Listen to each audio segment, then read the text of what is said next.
ভাই সাহেব মুসলমানরা এখন বুঝতে পারছি না, যেদিন বুঝতে পারবে সেদিন আর কিছু করার থাকবে না।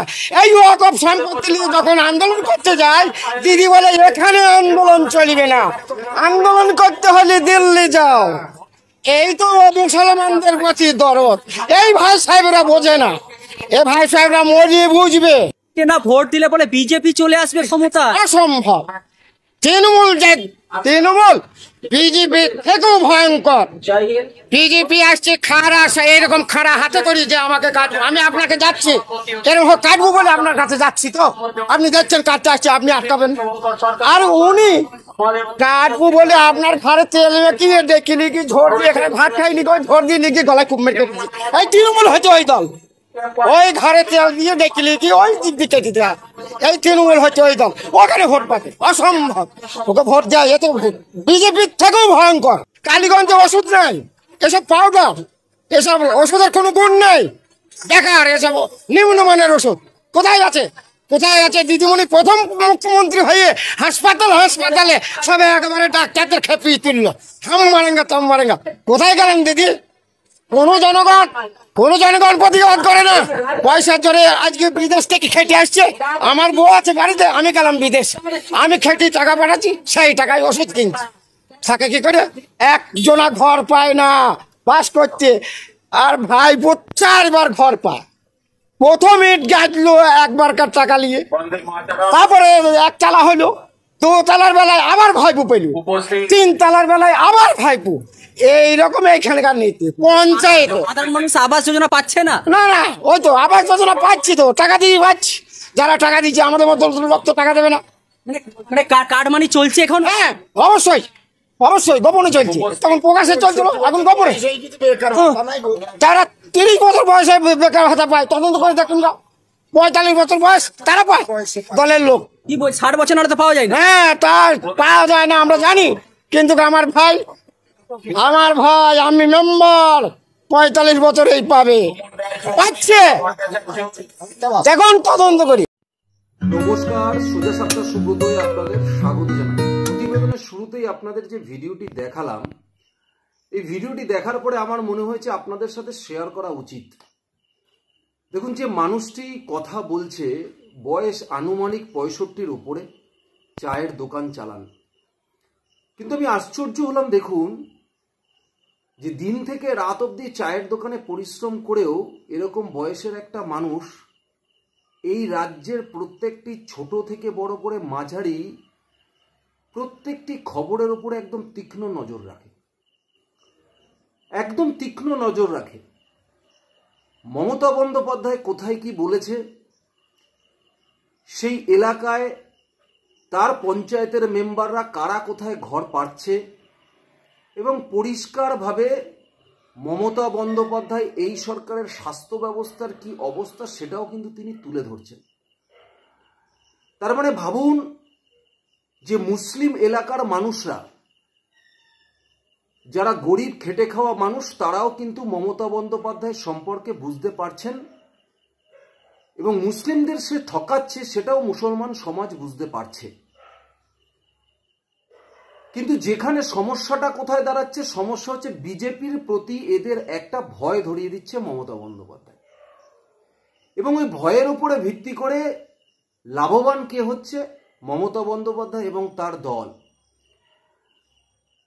কিন্তু যেখানে মুসলমান সংখ্যাটা বেশি এবং তাদের ভোটের উপরেই নির্ভর করবে যে কে জিতবে, সেখানে কিন্তু তৃণমূল কংগ্রেসের হাতে হেরিকেন। সাগরদিঘি উপনির্বাচনে মানুষ কংগ্রেস প্রার্থী বাইরন বিশ্বাসকে জিতিয়ে তৃণমূল কংগ্রেসকে বুঝিয়ে দিয়েছিল যে যেহেতু সাগরদিঘি বিধানসভায় বড় সংখ্যক মুসলমানদের বসবাস, তারাই ভোট দিলে যাকে ভোট দেবে সেই নির্বাচিত হবে। তৃণমূল কংগ্রেসকে কিন্তু আঘাত দিয়ে দিয়েছিল, যদিও বাইরন বিশ্বাস পরবর্তীকালে তৃণমূল কংগ্রেসে যোগদান করে। আগামী 19 তারিখ কালীগঞ্জ বিধানসভা উপনির্বাচন। তবে এই উপনির্বাচনে তৃণমূল কংগ্রেস কিন্তু চ্যালেঞ্জের মুখে পড়তে চলেছে। তবে যেহেতু তৃণমূল কংগ্রেস ক্ষমতায় রয়েছে, রিগিং করে, ছাপ্পা মেরে, ভোট লুট করে সেখানে তৃণমূল কংগ্রেসই জেতার চেষ্টা করবে। কিন্তু যদি মানুষ প্রকৃতপক্ষে তাদের গণতান্ত্রিক অধিকার প্রয়োগ করতে পারে, তাহলে কালীগঞ্জ উপনির্বাচনে তৃণমূল কংগ্রেসকে যেভাবে সাগর দিঘির মানুষ শিক্ষা দিয়েছিল ঠিক সেভাবেই কিন্তু শিক্ষা দিয়ে দেবে। দেখুন, কালীগঞ্জ বিধানসভা ক্ষেত্রে মুসলিমদের সংখ্যাটাই বেশি, প্রায় 56% মুসলমান ভোটার রয়েছে। 1.5 লক্ষ ভোটারের মধ্যে বিধানসভায় 56% মুসলমান ভোটার। তবে হ্যাঁ, বিজেপিকে ঠেকাতে মুসলমানরা অবশ্যই তৃণমূল কংগ্রেসকেই ভোট দেবে, কিন্তু যেহেতু এখানে 56% মুসলমান, সুতরাং অধিকাংশ শতাংশটা যেখানেই পড়বে তারাই জিতবে। কিন্তু এখানে তৃণমূল কংগ্রেসের মেন প্রতিদ্বন্দ্বী হয়ে দাঁড়িয়েছে জাতীয় কংগ্রেস। তৃণমূল কংগ্রেস কাকে প্রার্থী করেছে? তৃণমূল কংগ্রেস প্রার্থী করেছে এখানে যিনি আগের বিধায়ক ছিলেন নাসির উদ্দিন আহমেদ, তারই মেয়ে আলিফা আহমেদকে। কিন্তু দেখুন, লোকসভার নির্বাচন এবং বিধানসভা নির্বাচনের পার্সপেক্টিভটা সম্পূর্ণ আলাদা হয়। লোকসভা নির্বাচনে সারা দেশের ক্ষেত্রে নির্বাচনের নিরিখে সেখানে ভোট হলেও বিধানসভা কিন্তু যিনি তৃণমূল কংগ্রেসের বিধায়ক ছিলেন তিনি কিরকম কাজ করেছেন, বা সেখানকার যে সমস্ত পঞ্চায়েত রয়েছে তারা কিরকম কাজ করেছে, সেখানকার রাস্তাঘাটের উন্নয়ন করেছে কিনা, স্বাস্থ্য ব্যবস্থার উন্নয়ন করেছে কিনা, সমস্ত দিকে কিন্তু বিবেচনা করা হয়। এবং সেই সমস্ত দিক বিবেচনা করলে এই যে প্রাক্তন বিধায়ক যিনি ছিলেন, যার মেয়ে ক্যান্ডিডেট হয়েছে তৃণমূল কংগ্রেসে, তার বিরুদ্ধে ওয়াকফ সম্পত্তি দখল করে অট্টালিকা তৈরি করে এবং সেই ওয়াকফ সম্পত্তি হাতিয়ে নেওয়ার অভিযোগ আছে।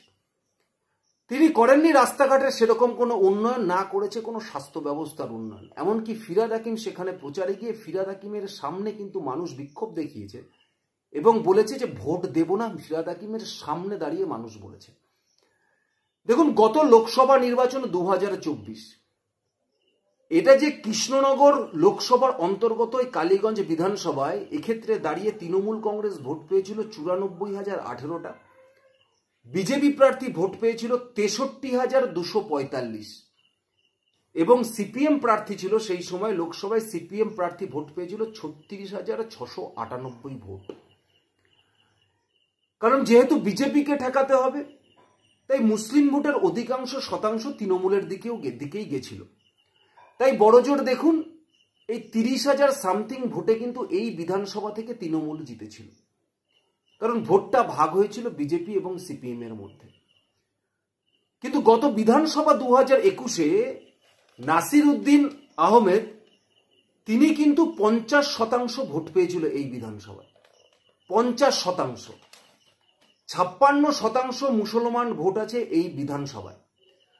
সুতরাং এবার যদি এই চা বিক্রেতা চাচা যেভাবে বলছেন, সেখানে দাঁড়িয়ে মুসলমানরা যদি ওখানকার ঠিক করে নেয় যে তৃণমূল কংগ্রেসকে ভোট দেবে না, তাদের উচিত শিক্ষা দেবে এই বিধানসভা উপনির্বাচনে, এবং তাদের কাছে অপশন কিন্তু রয়েছে কংগ্রেস, যদিও তারা বিজেপিকে ভোট দেবে না, আর বিজেপি তাদের ভোট আশাও করে না, কিন্তু সেখানে যা হিন্দু ভোট আছে সেই সংখ্যাটার যদি অধিকাংশ শতাংশ বিজেপির দিকে যায়, আর যদি কংগ্রেস আর তৃণমূলের মধ্যে মুসলমান ভোট কাটাকাটি হয়, তাহলে এখানে কিন্তু আগামী 23 তারিখের ফলাফল যখন বেরোবে সেক্ষেত্রে কিন্তু ফলাফল অন্যরকম হতে পারে। আর যদি মুসলমান সম্প্রদায়ের মধ্যে থেকে তারা ঠিক করে নেয় যে আমরা তৃণমূল কংগ্রেসকে ভোট দেবই না, আমরা যাকে ভোট দেবো সেই যদি জেতে, তাহলে আমরা এখানে কংগ্রেসকেই বেছে নেব, তাহলে কিন্তু তৃণমূল কংগ্রেসের কপালে ভাঁজ এখানে জাতীয় কংগ্রেসই ধরাবে। কারণ মুসলমানদের কাছে তৃণমূল কংগ্রেসের সাবস্টিটিউট এখানে কংগ্রেস প্রার্থী রয়েছে। সুতরাং এখানে তৃণমূল কংগ্রেসের কিন্তু কপালে ভাঁজ পড়বে যদি নির্বাচন সুষ্ঠুভাবে সম্পন্ন হয়। যদিও 19 তারিখ ভোটের সকাল থেকেই আপনারা দেখতে পারবেন সাধারণ মানুষ ভোট দিতে বেরোতে পারছে না, একাধিক জায়গায় বুথ জ্যাম, কোনো মানুষ সেখানে ভোট দিতে পারছে না। এমনকি যারা তৃণমূল কংগ্রেস করে, দীর্ঘদিন ধরে তৃণমূল কংগ্রেস করে আসছে, তারাও হয়তো সেখানে ভোট দিতে পারবে না। এই পরিস্থিতি কিন্তু প্রশাসন মমতা বন্দ্যোপাধ্যায় তৈরি করবে, তৃণমূল কংগ্রেস তৈরি করবে। কারণ পরিস্থিতি ওখানকার যা, এই চাচার কথাতেই উপলব্ধি করা যাচ্ছে যে তাদের ভোট কোন দিকে যেতে চলেছে, উপলব্ধি করতে পারা যাচ্ছে। এবং একটা গরিব মানুষ 65-70 বছরের মানুষ যদি পুঙ্খানুপুঙ্খানু স্বাস্থ্যের খবর রাখে, তারা যদি প্রত্যেকটা মুহূর্তে পঞ্চায়েতের খবর রাখে, তাহলে কালিয়াগঞ্জ বিধানসভা উপনির্বাচনে তৃণমূল কংগ্রেসের কপালে ভাঁজ কিন্তু পড়তে চলেছে। এ বিষয়ে যেন তৃণমূল কংগ্রেস নিশ্চিত থাকে। সুতরাং বিকল্প পদ্ধতি তৃণমূল কংগ্রেসকে অবলম্বন করতেই হবে, জোরপূর্বক শাসন ধরে রাখার জন্য মানুষের গণতান্ত্রিক অধিকার ছিনিয়ে নেওয়া। এছাড়া তৃণমূল কংগ্রেসের কালিয়াগঞ্জ বিধানসভা উপনির্বাচনে জেতাটা দুর্বিষহ হয়ে দাঁড়াবে। ধন্যবাদ, নমস্কার।